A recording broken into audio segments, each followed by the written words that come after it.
বন্ধুরা, সন্ধেবেলা কিছু মুচমুচে খেতে ইচ্ছা করছে আর চটজলদি কিভাবে বানাবেন বুঝতে পারছেন না? তাহলে তো আজকের রেসিপিটা আপনার জন্য। মাত্র কয়েকটা উপকরণ দিয়ে ঘরোয়া পদ্ধতিতে সহজেই এই রেসিপিটা বানিয়ে নিন। খেতে কিন্তু হবে অসাধারণ। আর কথা না বাড়িয়ে রেসিপিটা কেমনভাবে বানাতে হবে চলুন ভিডিওর মাধ্যমে দেখে নেওয়া যাক। ভিডিওটা স্কিপ না করে ভিডিওর শেষ পর্যন্ত আমার পাশে থাকার অনুরোধ রইল। নমস্কার বন্ধুরা, আবার নতুন ভিডিও নিয়ে আপনাদের সামনে হাজির হয়েছি। আমার চ্যানেলে নতুন হয়ে থাকলে চ্যানেলটিকে সাবস্ক্রাইব করে আমার পাশে থাকবেন। চলুন আর কথা না বাড়িয়ে ভিডিওটা শুরু করা যাক। এখানে আমি 3টে মিডিয়াম সাইজের আলু নিয়ে নিয়েছি আর নিয়ে নিয়েছি 3টে মিডিয়াম সাইজের পেঁয়াজ। আপনারা যদি বেশি পরিমাণ করেন সেক্ষেত্রে আলু পেঁয়াজের পরিমাণটা বাড়িয়ে নেবেন। এবার পেঁয়াজগুলোকে একদম সরু সরু করে কেটে নেব। আপনারা চাইলে বটি দিয়েও কাটতে পারেন, আমি এখানে চাকু দিয়ে কাটছি।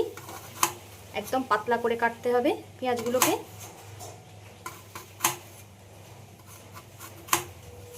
দেখুন ঠিক এইভাবে একদম পুরো পাতলা পাতলা করে কেটে নেব।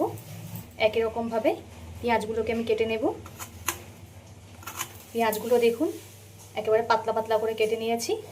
পেঁয়াজগুলোকে একটু হাত দিয়ে ঠিক এমনভাবে একটু ছাড়িয়ে নিতে হবে। এখানে আমি একটা গ্রেটার নিয়ে নিয়েছি। এবার আলুগুলোকে গ্রেটারের সাহায্যে গ্রেট করে নেব। আপনারা চাইলে বটি দিয়েও কুচিয়ে নিতে পারেন কিংবা ছুরির সাহায্যেও কুচিয়ে নিতে পারেন, কিন্তু কি বলুন তো, এইভাবে গ্রেটারের সাহায্যে একটু গ্রেট করে নিলে খেতে বেশি ভালো লাগবে আর খুব তাড়াতাড়িও হয়ে যাবে। দেখুন কত সুন্দর হচ্ছে, একদম পুরো পাতলা পাতলা। হাত দিয়ে কোচালে এর সময়টা বেশি লাগে। এইভাবে সব আলুগুলোকে গ্রেট করে নেব।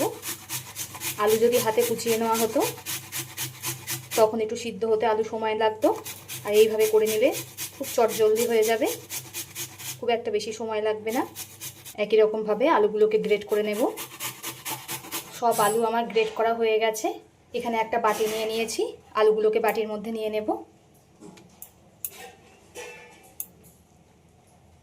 এবার আলুটাকে খুব ভালোভাবে ধুয়ে নেব 2-3 বার জল পাল্টিয়ে পাল্টিয়ে। এই আলুর যে একটা রস থাকে, এই রসে আলুটা কালো হয়ে যায়, ওই জন্য 2-3 বার ধুয়ে নিচ্ছি। আলুটা ধুয়ে নিলে একটা মচমচে ভাব চলে আসে আলুর মধ্যে। 2-3 বার জল পাল্টিয়ে ধুয়ে নেব। আলুটা খুব ভালোভাবে 2-3 বার জল পাল্টিয়ে পাল্টিয়ে ধুয়ে নিয়েছি। দেখুন আলুগুলো কেমন ছাড়া ছাড়া হয়ে গেছে। এই প্লেটের মধ্যে পেঁয়াজগুলো নিয়ে নিয়েছি। এবার আলুগুলো দিয়ে দেব। এতে এবারে দিয়ে দেবো একটা ডিম। আপনারা চাইলে ডিমের পরিমাণটা বাড়িয়ে নিতে পারেন। এতে এবার দিয়ে দেব এই ছোটো চামচের মাপ করে 3 চামচ বেসন। 3 চামচ বেসন দিয়ে দিলাম। দিয়ে দেব 2 চামচ চালের গুঁড়ো। এই ছোটো চামচের মাপ করে 1 চামচ দিয়ে দেব কর্নফ্লাওয়ার। এই চালের গুঁড়ো আর কর্নফ্লাওয়ারটা দিলে বন্ধুরা খুবই একটা সুন্দর একটা মচমচে ভাব আসে আর খেতেও খুব ভালো লাগে। এবার এতে দিয়ে দেব স্বাদ মতো লবণ, অল্প করে দিয়ে দেব ধনিয়া গুঁড়ো, সম পরিমাণ দিয়ে দেব জিরে গুঁড়ো, দিয়ে দেব সামান্য একটু চিনি। এই চিনিটা দিলে সব কিছু টেস্ট ব্যালেন্স করবে, ওই জন্য অল্প করে চিনি দিয়ে দিলাম। দিয়ে দেব অল্প করে জোয়ান। জোয়ানটা একটু হাতে ডলে দেব। অনেকেই আছে ভাজাভুজি খেলে গ্যাস অম্বল হয়, এই জোয়ানটা দিলে আর কোনো রকম গ্যাস অম্বল হবে না, তারাও মন ভরে খেতে পারবে। এবার দিয়ে দেব কালো জিরে। এবার এতে দিয়ে দিলাম 7-8 কোয়া রসুন, খুব ভালোভাবে কুচিয়ে নিয়েছি সেটাকে। দিয়ে দেব কুচিয়ে রাখা কাঁচা লঙ্কা। ঝালটা আপনারা স্বাদ মতো দিয়ে দেবেন, যে যেমন ঝাল খেতে পছন্দ করেন। সবশেষে দিয়ে দিলাম এই ছোটো চামচের মাপ করে 1 চামচ সাদা তেল। এই সাদা তেলটা দিলে কি বলুন তো, বড়া ভাজার সময় খুব একটা বেশি তেল টানবে না। প্রথমে আমি জল দেব না, শুকনো সব উপকরণগুলোকে মেখে নেব। এই সময় যদি আপনাদের মনে হয় একটু বেসন বা চালের গুঁড়ো দেবেন, দিতে পারেন। বৃষ্টির দিনে সন্ধেবেলা এমন একটা চটজলদি স্ন্যাক্স হলে সবারই খুবই ভালো লাগবে আর খুব সহজেই হয়ে যায়, খুব একটা বেশি সময় লাগে না। সন্ধ্যের সময় খুব চটজলদি এটা বানিয়ে নিতে পারেন। আমার বন্ধুরা কে কোথা থেকে দেখছেন কমেন্ট করে জানাবেন, তাহলে আমি বুঝতে পারবো আমার বন্ধুরা কোথা থেকে দেখছে। আর আপনারা কত সুন্দর সুন্দর কমেন্ট করেন, আমার পড়তে ভীষণই ভালো লাগে। এভাবে পাশে থেকে সাপোর্ট করার জন্য সকলকে অসংখ্য ধন্যবাদ। আমি কিন্তু একটুও জল দেইনি, ঠিক এমন একটু শুকনো শুকনো মাখা হবে। আলুতে যে জল ছিল সেই জলেই কিন্তু আমার মাখা হয়ে গেছে, যেহেতু লবণ দেওয়া তা আলু থেকে একটু জল ছাড়বে।